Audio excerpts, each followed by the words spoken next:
Hello, welcome to the channel Why Stories. Enjoy watching. The guests looked anxiously at their watches. The marriage ceremony was scheduled for 11 a.m. It was already 10:45, but the bride still hadn't arrived. Her phone wasn't answering, and the groom, a handsome blond man, paced irritably in front of the entrance, not knowing what to expect. Nora had been acting strangely lately. A couple of months before the wedding, she suddenly announced that she had to go abroad for some urgent and important business, but she promised that she would be back by the time of the wedding. They regularly called each other, everything was fine, and suddenly on the wedding day, her phone didn't even answer. Where is she? Why isn't she answering? Does she even remember she's getting married today? The groom's name was Narciso. He had high hopes for this marriage. Nora was a wealthy bride, and her fortune was a tidbit for his ambitious plans. He had been cunningly wooing this stubborn girl, telling her how much he loved her. And now, when the victory was almost in his pocket, the bride disappeared. Damn her! Narciso never loved Nora, never even tried, but it didn't matter. He needed this marriage, and he was willing to do a lot, almost anything. 10:50 a.m. Nora's phone was still unavailable, but the ceremony was about to begin. Suddenly Narciso noticed a familiar face in the crowd. It couldn't be. He took a closer look. It was Adelina, his beloved girl, the one he was hiding from everyone, especially from his fiancé. Why did she come here? What was going on? Did Nora's absence have something to do with Adelina? Narciso grew cold. But he had spent too long pursuing his goal, and he wasn't going to stop now. Pushing through the crowd of guests, he moved towards Adelina. Angrily grabbing the girl's arm and pulling her aside, he whispered angrily, "What are you doing here? Why did you come here? You and I agreed on everything. Nora shouldn't know you existed." Adelina grinned. "Don't you understand, darling?" she murmured. Narciso frowned. "What am I supposed to understand? Can't you just tell me directly? Why all the secrets and spy games?" The guy was angry and nervous and couldn't control his emotions. But Adelina was surprisingly calm. "Oh, it's a long story," she smiled softly, "but I'll tell it to you now." Nora had hated the saying, "Don't be born beautiful, but be born happy," ever since she was a child. What idiot was the first to say that stupid phrase? Life in this world was much easier for beautiful people. If you weren't beautiful, your chances of happiness were nil. Nora herself had never been beautiful. She had large, floppy ears, and her peers nicknamed her Dumbo the elephant because of it. Her nose was longer than Pinocchio's. She had colorless eyelashes and eyebrows, small gray eyes, and crooked teeth. All in all, she looked like some kind of ridiculous garden scarecrow. The worst part was that Nora's mom was very beautiful, the kind of woman that men couldn't take their eyes off of and would do anything just to be with her. A dozen young men fought for her heart, but she chose Nora's dad, a ridiculous, funny guy with a huge nose and fluffy ears. Nora looked just like him. Isn't that a mockery of fate? Why wasn't she born like her mom? Why were her father's genes stronger? Daddy himself didn't suffer much from the way he looked. Appearance is not important for a man, he used to say. Yeah, but then why was Nora so unlucky? She's a girl. Her dad also had charisma. People were sincerely drawn to him and adored him for his easy, good-natured personality and a great sense of humor. In addition, he played guitar and had a talent for writing poetry. That's how he won the beauty's heart. But Nora didn't get even his charisma. She was very unattractive. One day she overheard her grandmother say to her mother in the kitchen, "Nora is very ugly. It will not be easy for her to find a husband." "What are you talking about?" Her mom got angry. "How can you say that about your granddaughter?" "I'm just telling the truth. We can only hope that her appearance will change over the years," Grandma sighed, but without much hope. After that, Nora cried all night long in her bed, covering her head with a blanket to muffle her sobs.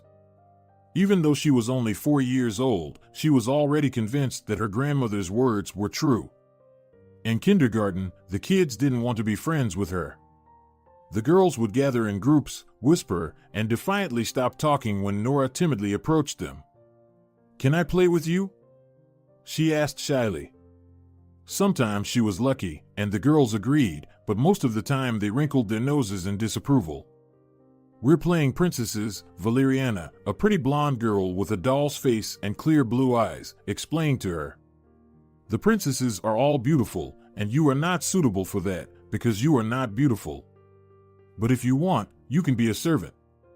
The little girls sometimes graciously let her into their company, too. You don't have to be pretty to play catch-up or hide-and-seek, but Nora wanted a real friend. One day, the teacher was reading a story aloud to the children. At the phrase, "Grandma, why do you have such big ears?" all the children giggled and started pointing their fingers at Nora's ears. The girl got angry and hit the main mocker, Sergio, on the forehead with a cube, as hard as she could. The offender started crying and all the children screamed. The teacher gasped and told Nora to go to the back of the room and stand there for an hour. By evening, Sergio had a huge bump on his forehead, and the teacher complained to Nora's mother about her daughter's terrible behavior. The victim's furious mother was standing nearby. "She's just some sort of a young criminal," she said indignantly.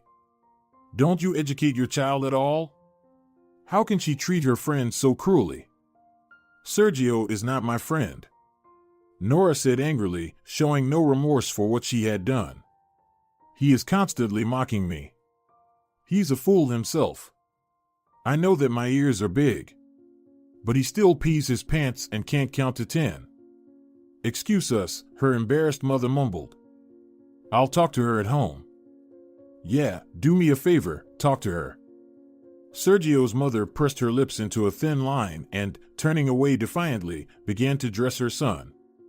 However, the attempt to talk sense into Nora failed. "Girls should be calm and shy, they should never fight," the mother began, but Nora only rounded her eyes in surprise. "Why? If I'm being insulted and mocked, I won't tolerate it." "She's right," Dad intervened. "No one has the right to offend another person. You should know how to stand up for yourself." "It seems like you are raising a boy, not a girl," Grandma sighed disapprovingly. "Well, if Nora didn't turn out to be a princess anyway," Mom also sighed, "let her be a little rebel." But Nora really wanted to be a princess. She also dreamed of playing Jasmine, Snow White, or Cinderella at kindergarten events. But she was always given the role of Stervella de Vil, Ursula, or Maleficent. Her mother once asked the teacher why her daughter was always playing some evil characters. "Well, I apologize," she replied, "but your daughter doesn't look like a princess at all. Look at her, you must understand it." "I understand only one thing," her mother said coldly. "It's ridiculous to judge a person's acting talent by the way they look. This is not a beauty contest, but a children's show." "Of course, I can give Nora the role of a princess," the teacher said condescendingly, "but everyone will laugh, both children and parents. Think about it." Her mother didn't want to argue and left. At the age of 5, Nora learned to read, and on top of all her troubles, her eyesight deteriorated. She had to wear glasses, which gave her peers another reason to mock her. 4 eyes. Elephant has 4 eyes. The kids mocked her. Nora bravely resisted the mockery, making up something clever and sharp. "And those who have only 2 eyes look like black flies." And, of course, the offenders complained, and Nora got punished again, as a rude, insolent child. "It's okay," Dad comforted her. "When you go to school, things will get easier." But it didn't get any easier. At school, mockery, insults, and offensive nicknames became even worse. On the first day of school, Nora came in a beautiful outfit, with a nice hairstyle. The first graders were entering the school, looking back at their parents anxiously. Nora smiled at everyone, hoping to make friends with someone, but no one was eager to talk to her, much less be friends with her. Even in the classroom, when everyone began to sit down at their desks, no one wanted to sit next to Nora. Eventually, the teacher told Roberto Velasco to sit next to her. No one wanted to sit next to him either because he was the smallest boy among them. That's how she made her first and, as it turned out, her only real friend. It was easier to survive in the cruel school world together. Together they resisted mockery and proudly ignored hurtful nicknames. Nora was nicknamed Scarecrow and Roberto was nicknamed Bug and Midget because of his short height. "It's okay," Nora encouraged her friend. "You will grow up and become a big, tall guy. Or maybe I will never grow up. What if I remain a midget?" The funny little Roberto asked in fear. "You will grow up," Nora nodded firmly and then sighed dreamily. "And when I grow up, I will have plastic surgery." "Why?" Roberto was sincerely surprised. "To be beautiful," Nora explained condescendingly. "I think it's clear why." "But you are already beautiful," Roberto said. "You say that only because we are friends," the girl said sadly. "But I know that's not true. It is impossible to live with such ears, such teeth, and such a nose." Roberto looked at her carefully and shrugged his shoulders. "Normal ears, normal nose. Everyone has different ears and noses, it's normal. Come on." Nora was even a little offended. "You don't understand anything about female beauty." And then suddenly life took an unexpected turn. During music lessons, the girl suddenly discovered a talent for singing. She had a wonderful, sweet voice. Nora instantly became the music teacher's favorite student, and she began to give her the main parts in the chorus and shows, asked her to sing at school concerts, and to organize school parties. Listen, the parents of other students began to ask, "Why do you always give this weird girl main roles? It would be much more pleasant to look at more beautiful faces." "Your pretty faces have disgusting voices and no talent at all," the teacher said harshly one day. "And this girl is a diamond. She is very talented." With the help of her teacher, Nora began to participate in city competitions and win prizes. "You have a very, very talented girl," the music teacher said to her parents. "If you help her to develop her talent, she will have a great future." So they decided that Nora should go to a music school to study music and singing. "I don't think she'll be a singer in the future," her mother shrugged, "but if she's good at it and enjoys it, why not?" As the years went by, Nora grew up. She got more and more diplomas and awards in singing, but her appearance didn't change. Or rather, it seemed to her that she was becoming even more ugly and unattractive. In addition to everything else, she got metal braces to fix her teeth. And she was already 16 years old. She already wanted to communicate with boys, to be attractive, to catch their glances, but so far all the admiration and compliments went to her classmates. As for Nora, the boys looked at her with indifferent eyes, not even considering her as a girl. Only the faithful Roberto was always there for her. He wasn't as small as he was before. After the 8th grade, he suddenly transformed into a tall, handsome guy. After this metamorphosis, all the girls who had not paid any attention to Roberto before immediately became interested in him. Now they were constantly flirting with him, smiling, slipping love notes into his backpack, inviting him to walk together after school. Roberto only smiled as he told Nora about it. Of course, he wasn't going to date any of them. But why? She wondered one day. If you really like one of them, you can go on a date. I won't be offended, I promise. We're friends. I wish you happiness. Roberto looked away and mumbled reluctantly. I don't like any of them. None of them at all? She clarified doubtfully. He shook his head negatively.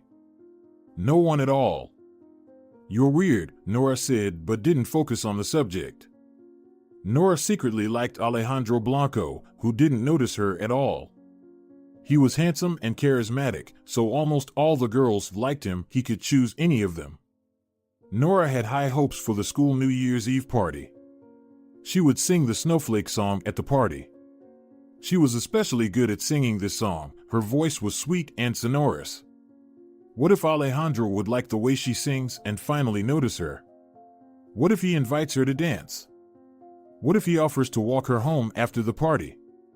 These sweet hopes and dreams warmed her soul.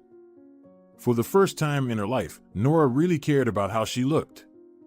She'd asked her parents to buy her new shoes and a dress, an absolutely beautiful dress, worthy of a real princess. Her mother also gave her a silver necklace. And finally, the long-awaited day had come. The girl spent half a day in front of the mirror. First, Nora decided to make a low, messy bun, but then decided to leave her hair loose. At least her hair would hide her floppy ears. And those stupid glasses. Nora sighed in frustration. She tried wearing lenses, but she didn't feel comfortable in them. She took off her glasses and blinked confusedly. The world around her immediately became blurred, as if through rain-drenched glass. No, she wouldn't be able to walk without her glasses. Nora reluctantly put them back on. First, the students were waiting for the concert program, and then the disco. Many of the children were bored during the concert, waiting for dancing, but it was impossible to leave. The teachers and the principal were watching them. Nora was standing backstage, trying to calm down. She'd already had so many performances in her life. At school, at the city administration, in small palaces and huge concert halls, but she had never been as nervous as she is today. For the first time in her life, she was going to sing not for herself or for an abstract audience, but for a special person, and that person was Alejandro Blanco. Finally, after a breathtaking dance by the cheerleaders, it was Nora's turn to sing. The hostess announced from the stage, and now Nora Gomez will perform a beautiful song from the movie The Night Before Christmas. Nora heard the murmurs of the other members of the school concert near her. What the hell is The Night Before Christmas? Have you watched it? I have no idea. It's probably just some old movie. Nora always picks the oldest and most boring songs. Nora tried to ignore it, or rather, pretended she hadn't heard the hurtful whisper at all. She didn't care what anyone said or thought about her. She sings for Alejandro and only for him. This time, Nora tried to sing as perfectly as never before. She sang not only with her voice, but also with her heart, soul, feelings, and emotions. And now she dreamed of only one thing, that Alejandro would notice her, that he would hear her voice and immediately fall in love with her. She was singing and felt that she was doing great. Her voice was flowing like a crystal river, ringing like a silver bell, and the audience felt it. All their eyes were fixed on the stage. Surprisingly, when Nora sang, she didn't feel like an ugly duckling anymore. The ugly duckling was gone. Instead, there was a beautiful white swan on stage. There were no floppy ears, no long nose, no glasses, no braces. There was only a talented singer and her beautiful voice. When Nora finished singing and put the microphone back on the stand, the hall literally exploded with applause. They stunned her, and Nora smiled gratefully, pressing her hands to her heart. There was a pounding in her temples. I wonder if Alejandro liked it. After the concert, the long-awaited disco finally began. Nora was standing against the wall nervously, trying to find Alejandro in the crowd. The girl didn't see him anywhere, but she didn't give up hope. At that time, a slow song started playing. Almost all the teenagers left the dance floor. Many boys and girls stood against the wall shyly, but some of them were still dancing. There were romantic couples dancing slowly on the dance floor. Nora looked around confusedly. The hope in her heart was fading. At that moment, she saw the faithful Roberto making his way through the crowd toward her. "Hi, Nora," he said. "Shall we dance?" Nora looked at him in surprise. Roberto had never suggested this kind of interaction before. It was strange and a little funny to imagine herself dancing with an old friend. Nora shook her head and sighed. "I'm sorry, Roberto, but I'm not in the mood." At that very moment, she saw Alejandro's face among the teenagers. He wasn't dancing, but walking confidently across the dance floor between the dancing couples, obviously looking for someone. Nora tensed and froze, afraid to even breathe. What if? No, it couldn't be. But what if he was really looking for her? Alejandro was coming closer and closer. Nora felt like her heart was going to jump out of her chest. When he was literally a few meters away, he finally looked at Nora. She blushed and tried her best not to look away. Instead, with her chin up, Nora stared boldly into his eyes. There could be no more doubts Alejandro was walking toward her. Oh my God, is he really going to ask me to the dance? She thought in a panic. Something that 2 minutes ago had seemed the most desirable thing in the world to her now frightened her to death. She'd never even danced before, moreover, with a boy. What if she stumbled and stepped on his feet? "Hi," Alejandro said, approaching her. "Are you Nora?" "Yes," she nodded, trying not to smile broadly. "Nora Gomez." "Right, Gomez," he said. "Listen, you were pretty cool singing that song." A fountain of sparkling happiness exploded in Nora's chest. "Thank you," she nodded proudly again, trying not to shout from the excitement that swept over her. "I can't believe it. He's really going to ask me to dance," her temples pounded. "I really liked it," he added, looking at her curiously. "And the song was so catchy." Nora nodded again like a Chinese dummy. "Yeah, it's cool." For some reason, he hesitated to ask her to dance. Was he shy or afraid she would refuse? Or maybe it was Roberto, who was standing right next to Nora. For the first time ever, Nora was mad at her best friend. Why is he standing here? He looks like a bodyguard scaring all the guys away. At that moment, Alejandro's friend approached them. Nora had forgotten his name. "Alejandro, hi," he clapped him on the shoulder. "I thought you were on the dance floor. Why aren't you dancing?" Nora froze. Now he would ask her to dance, for sure. But instead, the worst happened. Alejandro looked at Nora once again, turned away indifferently, and looked at his classmate. "I don't feel like dancing," he said lazily. "Besides, do you see any girls here you'd want to dance with? There's not a single normal girl left. All of them are so ugly." Without paying any attention to Nora, Alejandro and his friend walked away without even saying goodbye. The blood rushed to Nora's cheeks instantly. She had never felt so dishonored in her life. What did he say? There's not a single normal girl left? All of them are ugly? So, he literally said that Nora was ugly. She's so ugly that it's disgusting even to dance with her. Nora felt a lump in her throat. She was afraid to cry in front of everyone. But actually, in front of who? No one cared, except Roberto, who was still standing there, looking at her with a sympathetic gaze, as if he understood everything. That sympathy suddenly made Nora angry. "Why don't we dance, Nora?" Roberto suggested hesitantly. "Why?" she asked nervously, trying to hold back her tears. "Out of mercy? Don't feel sorry for me. Don't you dare." Roberto widened his eyes in surprise. "Out of mercy? What are you even talking about? I really want to dance with you." "Why?" Nora cried out, almost in despair. "Why do you want to dance with me? Can't you see that there aren't any normal girls left? Do you want to dance with an ugly, pathetic, useless freak?" Roberto's face got serious. "I never thought you were ugly." Nora sobbed. "You don't have to comfort me. I'm not a silly little girl anymore. I understand everything perfectly. Boys don't like girls like me. Moreover, usually, everyone just makes fun of people like me." "Only if the people around you are idiots," Roberto said sharply. You just don't understand how wonderful you are. You're a real beauty." At this point, Nora couldn't stand it anymore and cried. "Beauty? Stop mocking me. I didn't realize you were so cruel."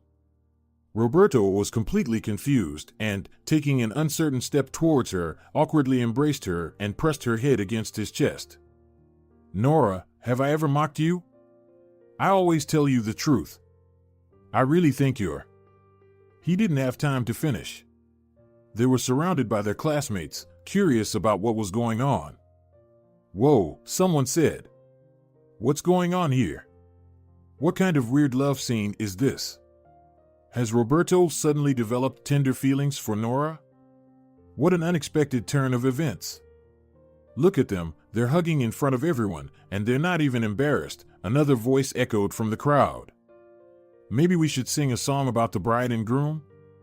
Roberto, I didn't know you had such bad taste, the most popular girl in the school, Olivia said arrogantly. Couldn't you have picked someone more decent? Because Nora.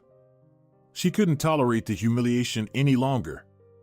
Nora broke free from Roberto's embrace, pushed him away, and ran out of the hall. Since then, she has stopped going to school discos. After that incident, she and Roberto distanced themselves from each other. They didn't quarrel, but they still felt a strange confusion and embarrassment when they were near each other. They no longer felt as comfortable together as they used to. The only relief in Nora's life was still singing. She immersed herself in singing, competitions, concerts, and performances. After high school, she planned to go to university to continue her musical education. Her mother and grandmother only sighed. Singing is a good thing, Nora, they told her, but only as a hobby. But how are you going to make money in the future? By singing in subways and underpasses? Or do you want to sing in some choir where your voice won't even be distinguishable from all the others? So you don't even believe I'll have a successful solo singing career? You don't believe I'll succeed? Nora clarified sarcastically. Thank you for believing in me. Mom and Grandma looked at each other helplessly. We believe in you, of course we do, Grandma said, but don't get us wrong. I'm going to be blunt, to be a solo singer, you need a more expressive appearance. Nora laughed nervously. Thank you for your honesty, Grandma. You could have said straight out that I was born ugly. Is that what you meant to say? Dad intervened firmly in the discussion. Enough, he said angrily. Stop cutting the girl's wings. Singing is her joy, her happiness, the meaning of her life. It would be cruel to take even that away from Nora, forcing her to go and study to be some boring economist. It's her life, her future, it's up to her. Thank you, Daddy, Nora whispered gratefully. Her future was never discussed again in the family. Her family accepted her choice as a matter of fact. Time flew by unnoticed. The prom was over, and yesterday's schoolchildren were already standing on the threshold of a new, exciting, adult life. Roberto tried to talk to Nora several times during the prom, but she avoided the conversation. She didn't want anything, neither memories of her shame nor compassion. I will forget my high school years like a bad dream, Nora thought. The only person I will really miss is Marta Gonzalez, the music teacher who helped me find my path to a musical life. Marta Gonzalez was very proud of her students' achievements. Although there were no more music lessons in high school, she and Nora maintained a friendly relationship, and the girl repeatedly came to her classroom to share the latest news and just to chat. You have a great musical future ahead of you, my girl, the teacher said confidently. I believe in you. As it turned out, she was right. Studying at the university was difficult, but very interesting. Nora immersed herself in her new life, her new world. She tried not to think about the past, neither about the mockery in kindergarten and school, nor about Alejandro Blanco, nor even about Roberto. She didn't know why she was avoiding her old friend, because he hadn't done anything wrong, but probably he reminded her of something she wanted to forget. Roberto tried to call and visit her in the first months after school, but Nora was cold and aloof. Eventually, the guy realized that she didn't want to continue their friendship and Roberto disappeared. Sometimes Nora missed their carefree time together. She still remembered how they went to the movies and the amusement park, how they bought ice cream for two, how they sat on the side of the fountain with their bare feet in the cool water. But Nora pushed those memories away. She didn't want any feelings or emotions anymore. No friendship, no love, she was no longer interested in anything. Only music, only career. Of course, not everyone at the university was like her. Girls and boys were falling in love, going on dates, skipping classes, breaking up, fighting, crying, and falling in love again. Life buzzed around Nora, but she didn't seem to notice anything. She didn't care about any of this nonsense. At least, now no one mocked her like at high school. After all, talent is a great thing. It protects a person in a certain way. Soon, everyone at the university was talking about Nora. A girl with a voice like a silver bell, teachers said about her, and students only enviously and admiringly sighed.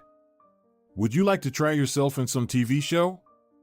Her fellow student Veronica asked Nora one day.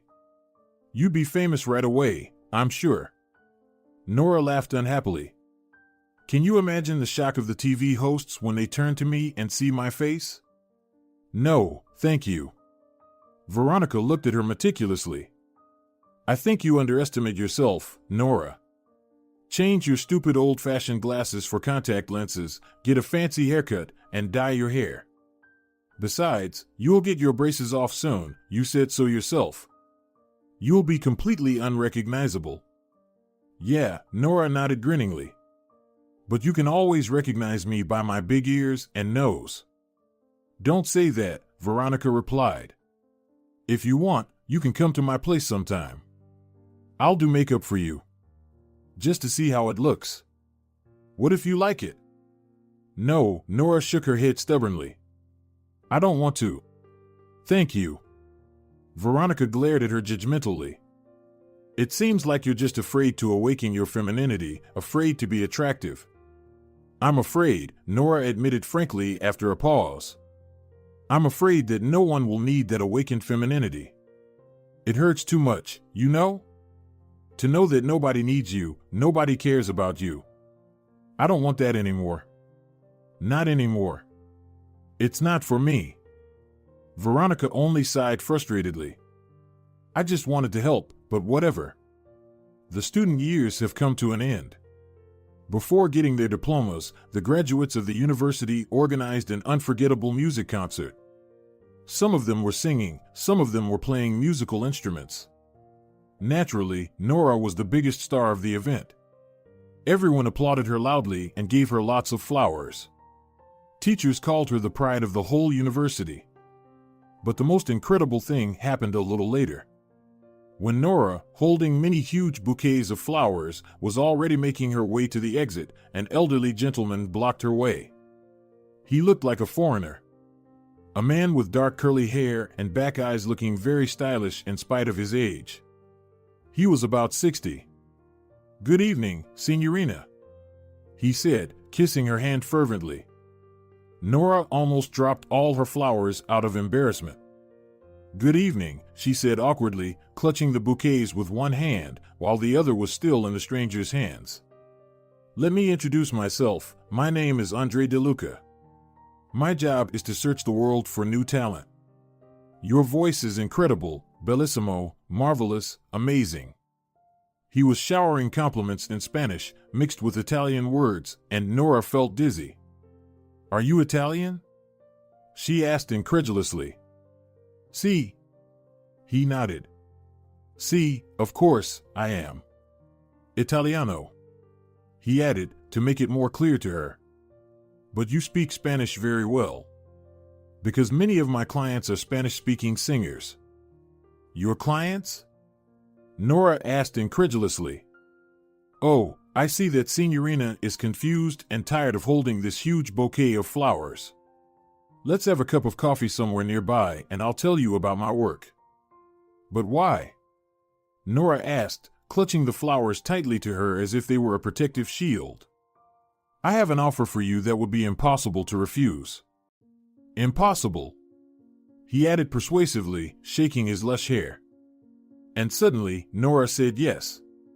The offer Andre had made to her was really amazing. He told her that he was traveling the world looking for young talented musicians and singers so that he could offer them a job in Italy. It was not just a job offer, it was Nora's dream. It turned out that many of Andre's clients were now working in the best opera houses in the world, La Scala, La Fenice, San Carlo. Nora felt dizzy from such prospects. Singing on the stage of La Scala? She couldn't imagine such a thing even in her wildest dreams, but she was still afraid to trust a man she met 20 minutes ago. What would I have to do for that? She asked cautiously. Just sign the contract, Signorina, and I will take you to Italy for the audition. Of course, I'll cover all your living expenses, visa, and plane ticket. Don't worry about that. And then, if the theater management likes you, and I'm sure they will, they'll sign an official contract with you. But what's your benefit? Nora asked. I'll get a decent bonus from the theater for bringing them such a diamond, Andre smiled. Well, that was fair enough. He was the agent who introduced the future star to her potential employers. I need to think about it, to discuss it with my family, Nora finally said, though she wanted to shout, yes, yes, I agree. Give me your contract and I'll sign it right away. Of course, Signorina, think it over. In any case, you have nothing to lose.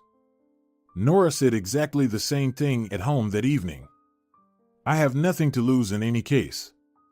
Even if it doesn't work out, I'll travel to Italy at someone else's expense. What if he's some kind of crook? Mom shook her head. What if he wants to trick you or even turns out to be some kind of pervert or maniac? What's the point? Nora shrugged. He'd have to spend a lot of money on a visa and tickets. Why go through all that trouble, even if he is a maniac? She answered. He could have killed me right after the concert, right there. Her mother gasped. Oh, what are you even talking about? Don't say that ever again. In any case, you should read the contract carefully, Dad intervened, but in general, I think that this is incredible luck. You can't miss such a great chance. They say Italians are very romantic and passionate, Grandma said. Maybe our girl will find a fiancé there. Everything is possible. Nora rolled her eyes. Come on, Grandma, that's all you care about. I don't need any suitors now. I only think about work. She brilliantly passed the audition and was accepted into one of the best opera houses in the world. It was like a fairy tale, a dream that came true. At first, Nora could not believe that it was happening to her. She could suddenly stop in the middle of the street and laugh happily. She probably looked crazy from the outside, but Italians were quite expressive people. It was hard to surprise anyone here by showing sincere emotion. Despite the fact that at first Nora could hardly understand Italian, and her colleagues could hardly speak English, she loved working in the theater. They communicated using the language of gestures. The most important thing is that when it came to music, they all understood each other with no words. Nora's extraordinary voice was greatly admired by her management, colleagues, and, of course, the audience. She remembered her debut on this famous opera stage for the rest of her life. She was singing the aria Carmen. The audience literally bathed her in love, flowers, and applause. Nora became a celebrity, a real star. She was invited for interviews for various magazines and TV channels. She learned to speak conversational Italian, fell in love with Italian cuisine, got used to the climate, and liked the local people for their easygoing and cheerful nature. Money streamed to her. She earned much more than she could spend. Nora rented a luxury apartment near the theater, bought a nice car, and traveled all over Italy and Europe. In general, her life was more like a fairy tale. But her personal life was still not going well. Although Nora had long ago promised herself that she would never fall in love, still sometimes sadness tormented her heart. What's wrong with me? She often thought. I'm not that ugly. I'm just not too standard. Why does everyone have dates, but no one pays attention to me, neither in Spain nor here in Italy? However, in Italy, young, handsome Italians showed her signs of attention and flirted with her. At first, due to her inexperience, Nora was sure it was sincere, but then it turned out that all of them were classic professional gold diggers. All they wanted was money. They openly voiced their terms and prices. Nora had to support and spoil them, take them to restaurants and vacations, buy expensive gifts and fashionable clothes, and they would provide her with a regular sexual life and accompany her to all the events, making other women envious. When Nora heard it for the first time, she was indignant. How dare they offer her such nonsense? But later it turned out that this is absolutely normal here. Everyone made a living the best they could. And her family was adding fuel to the fire. Working in the Italian opera, Nora couldn't go to her homeland very often, but she talked to her family regularly via video link. Her father and mother always tried to think before saying something, but her grandmother literally bombarded her with tactless questions, advice, and wishes. So, any news on your personal life? Have you found a boyfriend? No? Why? Aren't any Italians interested in you? You probably don't even let anyone get close to you. Oh, Nora. You will grow old alone. What are you thinking about? You should be thinking about family and children. The clock is ticking. Career won't go anywhere, even when you are old, but very soon it will be too late to have a baby. One day, after listening to her grandmother's warnings for the umpteenth time, Nora couldn't stand it anymore and got mad. Even if I grow old all alone, so what? Do you really think that lonely people are not humans, or what? I'll get a cat if I feel lonely. I won't be lost. A human being can't live alone, her grandmother said admonishingly. Who will give you a glass of water in your old age? I'll hire a housekeeper, Nora said gloomily and disconnected the call. She understood that her grandmother was worried about her, but it seemed so intrusive and rude that after each such conversation, Nora was in a bad mood for the rest of the day. And then she met Narciso. Nora remembered that day for the rest of her life. After another opera, in which she performed the main vocal part, the girl went to her dressing room, took off her makeup, took a shower, and changed clothes. She had 2 days off ahead of her, and she planned to spend them on the seashore in Portofino. It was one of the most beautiful and picturesque places in Italy. She needed to go home, grab her travel bag, and head to the airport. She didn't realize how it happened. Suddenly, a man appeared on the road from nowhere. Nora hit the brake, but it was too late. She heard a thud on the hood, and then the noise of a body collapsing onto the road. Oh my gosh, Nora whispered. No, no, please no. This can't be. She had just hit a human with her car. It was impossible to believe. A crowd immediately began to gather around the car. Emotional Italians rolled their eyes, raised their hands to the sky, pressed their palms to their hearts, shook their heads, and shouted something, pointing their fingers at Nora. She was very afraid to get out of the car. She was afraid the crowd would tear her apart, but she had to pull herself together and get out.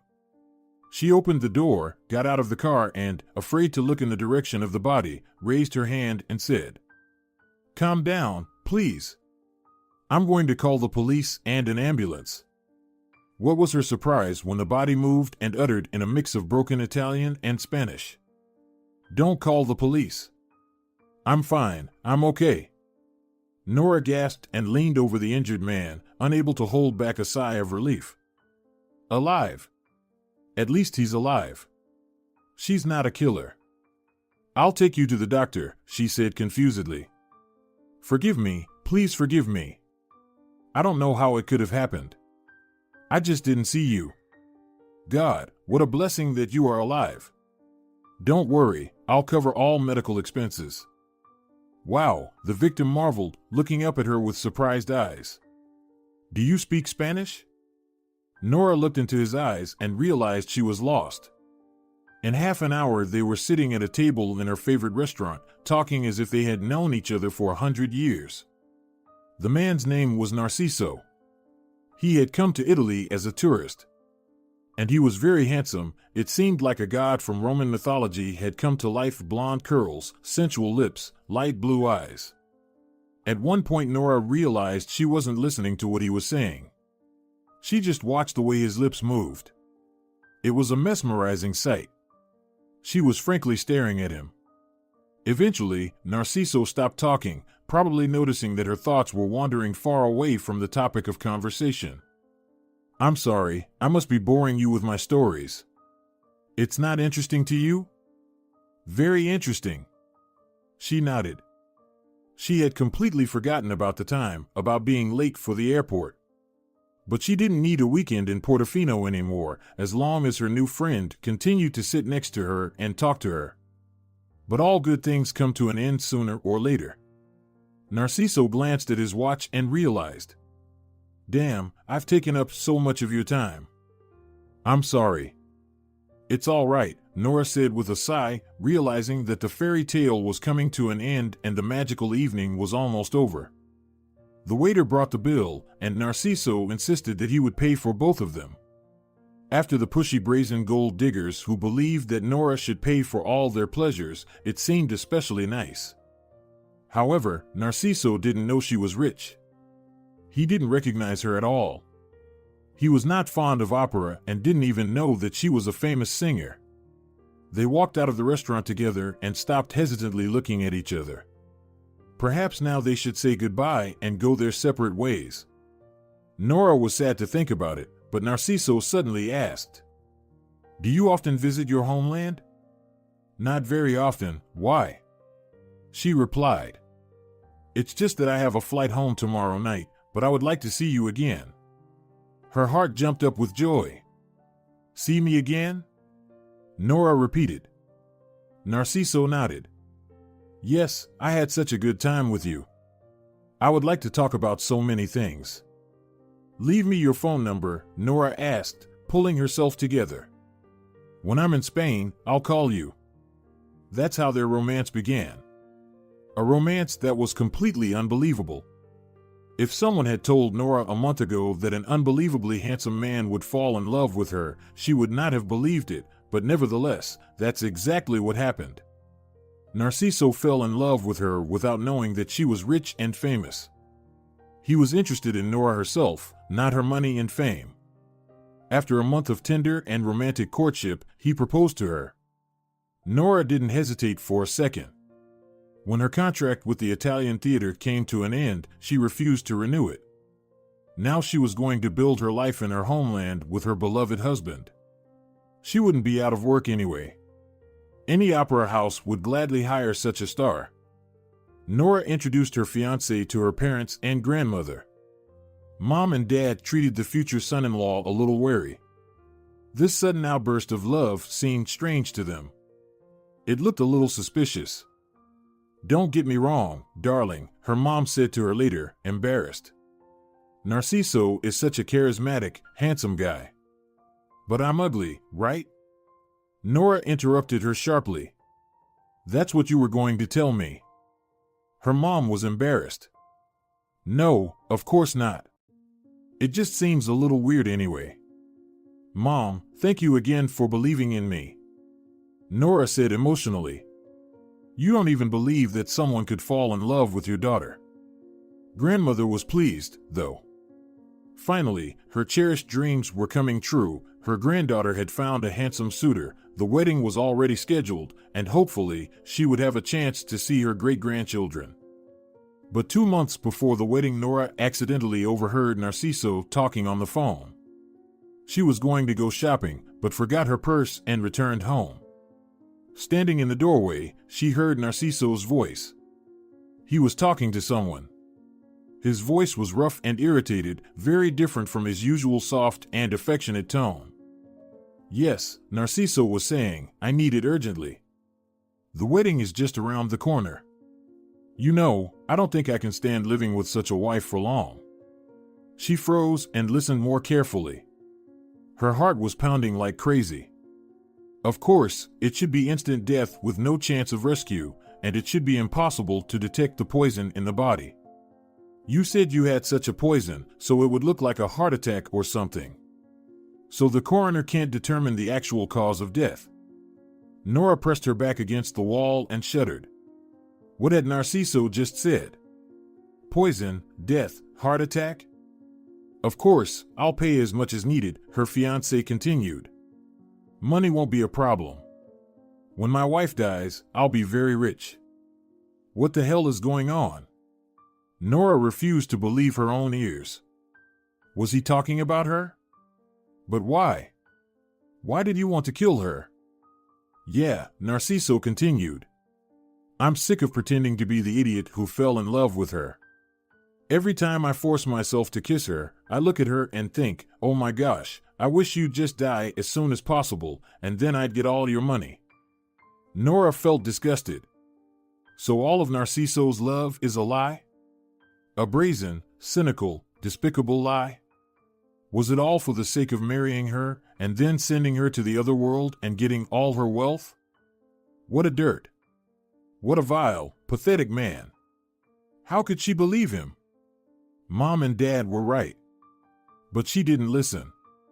Stupid. She was so stupid to believe in his love. Tears flowed down her cheeks. Nora covered her mouth with her palm and ran out the door. She didn't know yet what she would do with the information she had discovered, but she knew for sure Narciso shouldn't find out that she was aware of his plan. He should think that she still doesn't know anything, believes him, and waiting for the wedding. Narciso hated rich people since childhood. They had everything, while he had nothing. He grew up in an orphanage, but always knew that he had a great future ahead of him. He wasn't going to waste his life working hard for some company. Narciso wanted more. He didn't know who his parents were, but he inherited a bright and spectacular appearance from them. Women always liked him, both his age and older. Narciso knew that he had to find a rich wife, and then, when she went to the other world, to get her wealth and finally live happily ever after. He was even willing to marry some elderly rich lady, but for some reason, millionaires were not in a hurry to offer him a legal marriage. Yes, many of them were flattered by the presence of a handsome young lover, but none of them made serious plans for him. He was treated like a temporary toy, and it made him angry. It wasn't difficult to seduce this inexperienced fool, because she was naive and gullible. He had to pay for a ticket to Italy, and then go to the theater where she worked, wait for her to come out, and jump under the wheels of her car. The plan worked perfectly. This stupid girl believed that she had hit him, got nervous, and offered to take him to the doctor. He immediately used all his charm, and an hour later, they were already having dinner together in the restaurant. Narciso immediately realized she had fallen in love from the first second. It was very easy to charm her. He diligently pretended to be in love with her, wooed her magnificently, said compliments, and gave her nice gifts. To make sure she didn't suspect anything, he spent his own money for now. Nora was finally convinced that he was an unselfish and sincere man who was not interested in her money but loved her for her heart and soul. She's incredibly stupid. Has she seen herself in the mirror? How could she believe someone would fall in love with her? Especially someone as handsome as Narciso. He tried to speed things up as much as he could.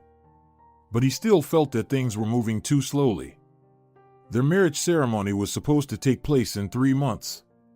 He wanted simply to go to the registry office and register the marriage officially. Without guests and party, it would have been much quicker, but Nora refused. She wanted everything for real, a white dress with a veil, a limousine, champagne, guests. Damn Nora. A pharmacist he knew had promised to get him a reliable poison that was almost impossible to detect in a dead person's body. From the outside, it would look like a heart attack. Narciso was going to use the poison shortly after the wedding. He was already preparing to play the role of an inconsolable widower, weeping and telling in all interviews how he and Nora loved each other and that she had left this world too early. But then suddenly Nora changed dramatically, became gloomy and silent, and started avoiding meetings with him. To all his alarmed questions, she only answered that it was a natural nervousness before the wedding.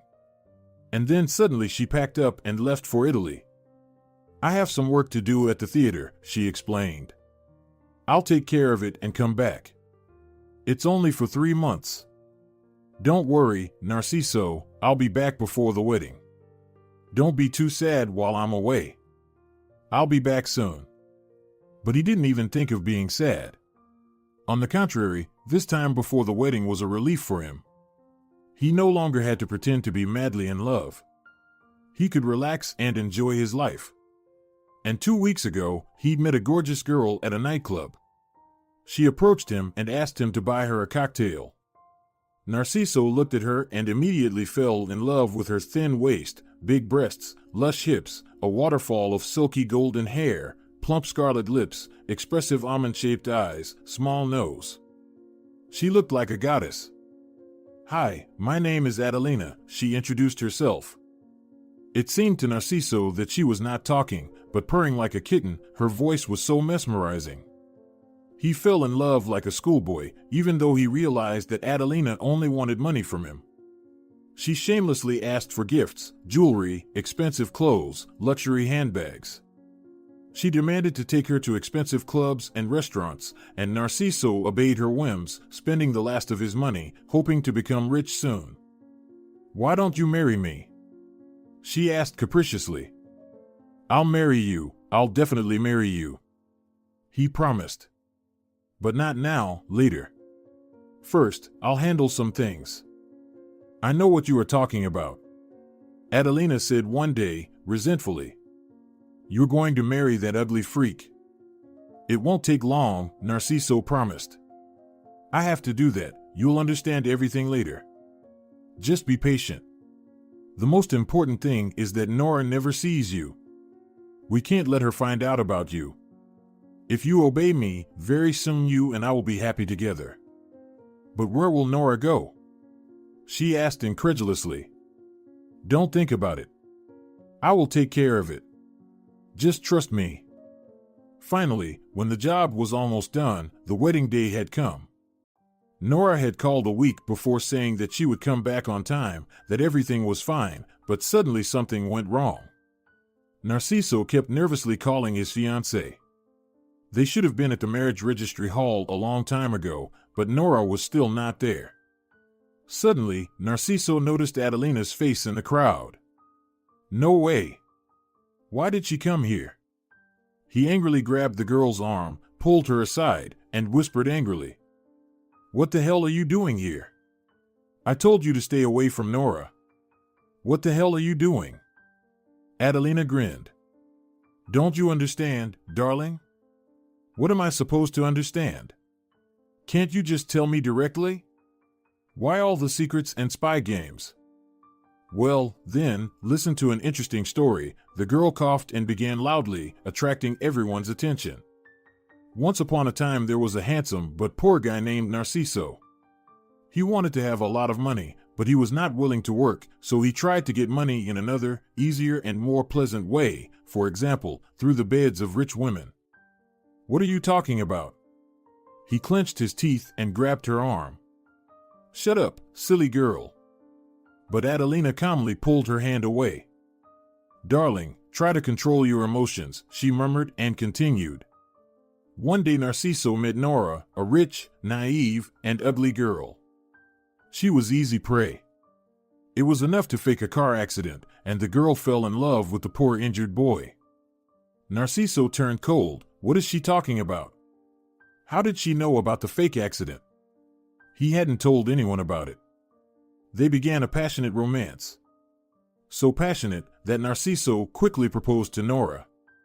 He couldn't wait to get her money. However, Narciso was not going to live happily ever after with her. He found a pharmacist who was ready to sell him poison to send his wife to the other world soon after the wedding. The guests listened in shock. Narciso felt like the ground was slipping from under his feet. "Shut up," he demanded. "Right now." He looked around at everyone present with a confused look. "She's making all this up because she's jealous. She's lying." "I may be lying," Adelina smiled, "but the records of your conversations with the pharmacist are not lying. Your phone has been bugged for a long time, and, believe me, there's enough dirt there." Narciso's forehead was covered with cold sweat. Was the phone bugged? So, Nora figured it all out. What a bitch. But how would Adelina know that? "You're bluffing," he said uncertainly, looking at the girl he'd recently thought he loved. "Adeline, you're just angry that I'm marrying someone else. God save me from such a husband." Adelina laughed bitterly. "I regret only one thing: I should have crushed you back then, in Italy, when you jumped under the wheels of my car." Narciso thought that he had misheard something. "What? Under the wheels of your car? But, wait, What does that have to do with you? His voice treacherously shook. There was Nora, not you. Adelina shook her head, looking at him almost sympathetically. You never figured it out, dummy. It shows once again that you don't know how to love anyone but yourself. You didn't love poor Nora, but you didn't love Adelina either, since you couldn't realize that they were the same girl. Narciso felt like he was slowly going mad. It can't be, he said, dumbfounded. It can, Adelina said in Nora's voice. A loving man would have long ago recognized me by 1,000 different things, facial expressions, gestures. I hadn't even changed my voice much. I just spoke a tone lower and became completely unrecognizable to you. But your face, he almost shrieked. You're different.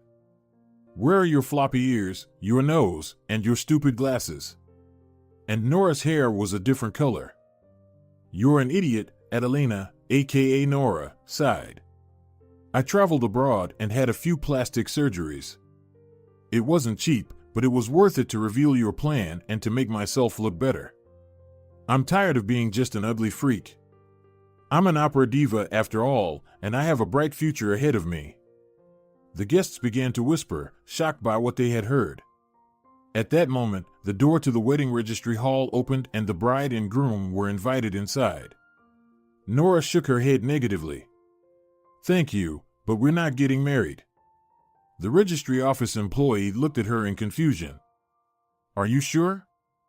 Think it over carefully. You have plenty of time. Nora shook her head again confidently. No, I won't change my mind.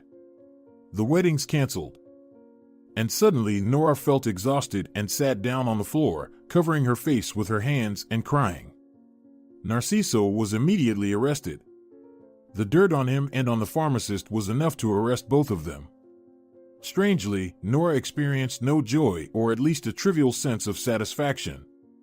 She felt bitterness and emptiness after everything that had happened. That day, when she had just learned the terrible truth and ran outside like crazy, she didn't want to live at all. What for? Her temples were pounding. What's it all for, if no one wants me? Even the person I love secretly dreams of my death. Why should I live if no one loves me? She even thought it would be better if she really died. She wanted to jump under the wheels of a car and end her miserable life, but something stopped her. She thought about her mom, dad, and her grandmother. Besides, she wasn't sure that she would instantly die under the wheels of a car. She could just end up disabled for life, and that's even worse. At least now she still has her favorite thing, music. And no one can take that away from her. And she doesn't need love. Nora was once again convinced of that. She had plastic surgeries in Italy. There she had a lot of useful connections, and her friends recommended the best clinics with the best doctors. She immediately informed her parents about her plan so that they would not cause unnecessary panic at the wedding. Her dad, having learned about Narciso's insidious plans, was furious. I'll kill him with my own hands, he shouted. How dare he plan to murder my daughter? If you kill him, you'll go to jail, Mom shook her head with a sigh. No, let's put the bastard in jail. As for Grandma, she was unexpectedly enthusiastic about the idea of plastic surgery. You'll be a real beauty, she told her granddaughter. And you can finally find a normal boyfriend. After those words, Nora's mom couldn't take it anymore. She became furious. Enough, she shouted. You've been saying since her childhood that it would be difficult for her to find a fiancé. You're always hinting at her unfortunate appearance.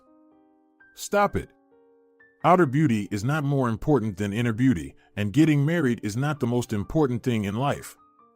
The grandmother was confused and embarrassed and only uttered that she wanted what was best for her granddaughter and that she only wished happiness for Nora. However, she never returned to the subject of marriage. In an Italian clinic, Nora had changed the shape of her eyes, her nose, and her ears. The rest was just the result of the work of stylists in beauty salons, a new hairstyle and hair color, lenses instead of glasses, good makeup, and finally, she turned into a beauty. It was impossible to take the eyes off her.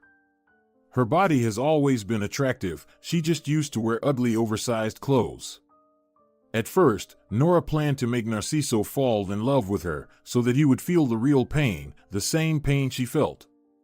But the more she interacted with her fiancé under the mask of Adelina, the more she was convinced that this man didn't really love anyone but himself. She thought it would be difficult to pretend to be another girl in front of him. But she did it easily. Nora was even excited.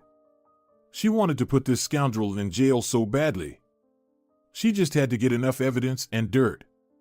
Fortunately, Narciso was very talkative and said a lot of unnecessary things on the phone. By that time his phone was already bugged, so the only thing left was to surprise him at the wedding and look at his shocked face. And so justice was served. The bastard was arrested, and Nora began to think about returning to the theater as soon as possible. Singing calmed her, giving her peace of mind, but her heart was still cloudy and sad. It seemed that Nora had lost her taste for life. But one warm summer evening she was walking in the park and suddenly heard someone calling her name. The girl turned around. A tall, handsome young man was approaching her. His face was very familiar, and then Nora realized. "Roberto?" She gasped. It was really him, her former classmate. He hadn't changed much, only grown older and stronger, but he was still that sweet, cute boy, the only friend she had in her school days. "I'm so happy to see you," Nora said sincerely. "I'm happy to see you too." He smiled broadly. Suddenly Nora felt confused. "Wait, how did you know it was me?" Roberto looked at her in confusion. "What do you mean?" "Well, we've all changed since high school, but not so much that I didn't recognize you." Nora shook her head. "I haven't just changed. I've changed a lot. Don't you notice?" Roberto shrugged. "Well, you look better, more pretty, more radiant." Nora didn't know whether to cry or laugh. "Better? Roberto, are you kidding me?" But her school friend looked genuinely confused and didn't understand her displeasure. "Well, yes, you look even better than you did then. I always liked you." "What?" She refused to believe her ears. Roberto sighed heavily, pulling himself together, and then said, "I liked you at first sight. I always liked your bright nature, your sense of humor, your kindness, your sincere smile. I ran to school every morning with joy because I knew I would see you there. If you didn't come to school because you were sick or anything else, my whole day was ruined. You were a ray of sunshine in my life." Nora swallowed the lump in her throat. "You never told me that." Roberto grinned unhappily. "There were a lot of things I didn't tell you, I was too shy." "Like what?" Nora asked. "Like the fact that around 6th grade, I realized that I had fallen in love with you, really fallen in love. You weren't just a friend to me anymore. But you didn't notice my affection." Nora shook her head dumbfounded. "I didn't notice it at all." "But, Roberto, how could you fall in love with me? I mean, I was so ugly." "Nora, stop it." He got angry. "You still don't realize how amazing you are. You were always talking nonsense about being ugly, about your nose and ears. But it's just bullshit. For me, there is no one in the world more beautiful than you. Because I see the unique, special inner light in you, and it makes you the most beautiful girl on earth. Do you really see nothing different in me?" Nora whispered, pressing her palms to her blushed cheeks. He looked at her face. "Well, you don't wear your glasses anymore." Nora shook her head. "Silly. I've had several plastic surgeries." Nora laughed. "Why?" The guy was surprised. "Well, to be beautiful." Nora was confused by the question. "No one found my appearance attractive except you." Roberto sighed. "No, Nora, you're silly. You were already beautiful.